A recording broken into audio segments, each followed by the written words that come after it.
Hey everybody, welcome back. It's been a while. I'm Rabbi Chernitsky, Director of Chabad Newfoundland, Newfoundland's Rabbi, the People's Rabbi.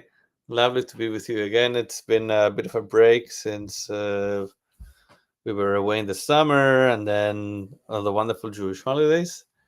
Also, wish you Chodesh Tov with Chodesh. Today is the second day of Rosh Chodesh. It's the first day of the Hebrew month of Mar Cheshvan. We just finished the month of Tishrei. The month of Rosh Hashanah, Yom Kippur, Sukkot, Simchas Torah, and we need to get back into things. So many things to speak about. One of the things is very important. It's a very basic question. How do we get back into things? We just had holidays and meals and fasting and praying, and boom, we hit the ground running, back to work, back to the office, back to the regular grind, back to school. How do you make sense of it all? And the answer is brought to us by the Hasidic masters, the great rabbis of Chabad, who quoted the verse for the book of Genesis that says, "V'Yaakov halach ledarko." Jacob went on his way. That after the high holidays, after Sukkot, after Simchas Torah, we go on our way. We go to work, we go to school, whatever it might be, go back to routine. But we go how? We go with joy, just like Jacob in the verses. He went happily. Why do we go with joy? Because we have the energy from all the beautiful holidays. What happens is that during the month of Tishrei, during all the holidays we were packing it up in our suitcases, figuratively speaking, all the inspiration, all the good times, all the good memories.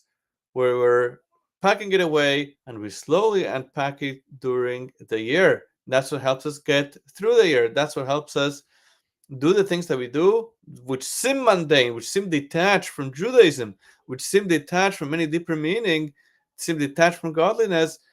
We do them with the right intent. What is that intent? For the sake of God, for a higher purpose. Why do I work? I don't work because I like to come into the office. I don't work because I like to code. I work because when I work, I'm able to earn the money to feed my family. I'm able to give tzedakah, to give money to charity. I'm able to provide my family with their needs. That's doing the work for a higher intent, for a higher purpose. And that's something that everything that we do, if you're playing tennis, if you're playing pickleball, if we play the violin, whatever it is, that's it. The verse tells us, Kol ma'asecha yu l'shem shamayim. Everything you do should be for the sake of heaven. And also, bechol derachecha do'ehu.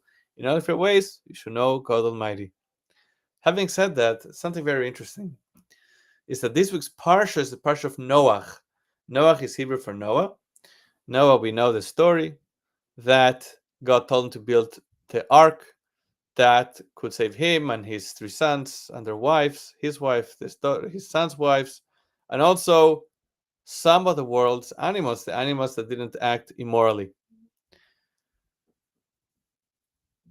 We know that afterwards the tremendous rains, the flood began. It took just it took a year until the water subsided and they were able to come off the ark, and then they came off, and then they repopulated the world. They repopulated humanity. We all come from one of the three sons of Noah, Shem, Ham, and Japheth. Jews come from Shem. That's why we call Semites, because we come from Shem, the son of Noah. We thank God, are exuberant, celebrate, very happy about the hostages that were freed last week on Monday on Hoshana Rabbah, which was the eve of Simchas Torah. This is very significant because it was almost 2 years to the day they were taken hostage. The war began on October 7th, but in the Hebrew calendar it was Simchas Torah. So just the day before Simchas Torah, just the day before the Simchas Torah, they were freed, almost 2 years to the Hebrew date. So what? I'll tell you. These horrific murderers, the terrorists, they named this operation of October 7th Tufan al-Aqsa, the flood of Al-Aqsa. In the Torah, 2 years after the flood, Noah's flood, that's when Arpachshad, a descendant of Noah, had a son. And that son was the predecessor of Abraham, our forefather.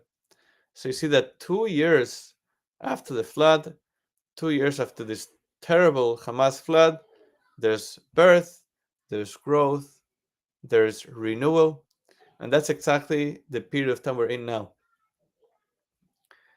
It's not the time to be despondent, it's not the time to give up, not the time to be depressed, it's time to build, to be stronger Jews, to be proud Jews, and to continue and further everything that we were doing.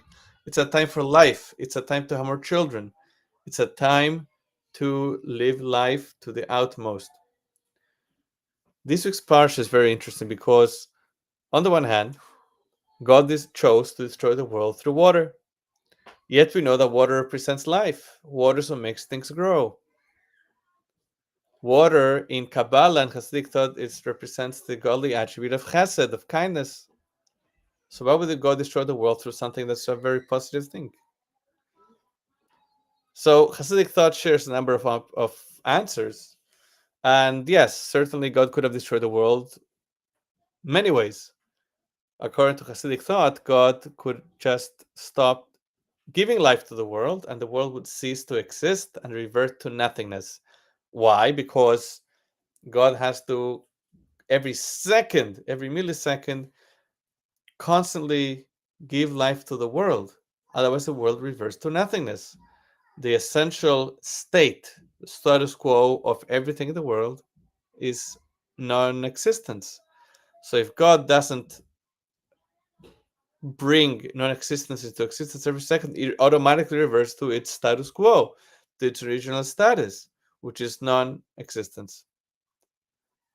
Okay, so the Hasidic masters say that the purpose of the flood, that God could have destroyed the world in many different ways, was to purify the world, just like a mikvah, the ritual bath that purifies a person, purifies a woman, depends on the context. The rain of the flood fell for 40 days. The minimum amount of water required for a mikveh is 40 sa'ah. 40 sa'ah of water, that's roughly 330 liters. And you see, that's how God wants to purify the world, just like a mikveh. 40 days, 40 sa'ah of the mikveh. Also, the Torah tells us, V'taram hateva, that the waters of the flood actually lifted up the ark. So the waters that came to destroy, it wasn't just destructive. The waters that came to destroy also had a positive effect. We said they purify the world, but also they uplifted the people in the ark.